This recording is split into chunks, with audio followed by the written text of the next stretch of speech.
అలాగే మేడం, నిన్న నేను ఒక ఇంటర్వ్యూలో చూశాను, మీరు ఇండస్ట్రీకి వచ్చి 15 ఇయర్స్ అయింది. 15 ఇయర్స్ అండి. 15 వాట్ ద హెల్. నేను అంటే యాక్చువల్లీ నేను అంటుంది కాదు, ఒక డైరెక్టర్ అనే మాట ఇది, నేను అది మీకు చెప్తున్నాను జనరల్గా. ఓకే ఓకే, నాకు అర్థమైంది ఎవరి గురించో. ఓకే, నేను అంటుంది ఏంటంటే, ఒక బడా ప్రొడ్యూసర్ వాళ్ళు కొడుకుతో ఇలాగా ఇది చేశాను అది చేశాను, 15 ఇయర్స్ ఆయనతో స్పెండ్ చేశాను, అలాగే నాకు కార్ గిఫ్ట్ ఇచ్చారు, లేదంటే ఫారిన్ కంట్రీస్ తిప్పారు. అవునా, అలా అన్నాడా? అలాగే అన్నారు.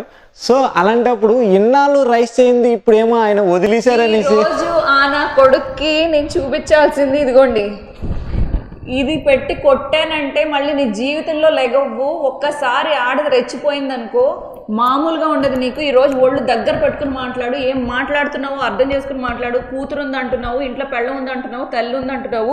ఒక అమ్మాయి బయటకు వచ్చి వాయిస్ రైజ్ చేసి నలుగురు మంచి కోసం అమ్మాయి ఫైట్ చేస్తానంటే అర్థం చేసుకోవాలి.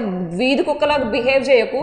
అతనికి నేను ఒకసారి చెప్తాను, డైరెక్టర్ ఆ 4 రోజుల నుంచి నాకు మెసేజ్లు అండి, నన్ను కూడా పాపులర్ చేయండి, నాకు కూడా నా మెసేజ్లు వాళ్ళకి చెప్పండి, నాకు ఆ ఛానల్స్ వాళ్ళతో నేను కూడా మాట్లాడతా, నన్ను పాపులర్ చేయండి అంటే నేను చెప్పాను, మీరు నాతో సినిమా తీద్దాం అనుకుంటున్నారు కదా, నేను ఫైట్ చేసేది ఒకటి ఉంది, జస్ట్ సబ్స్క్రైబ్ చేయండి.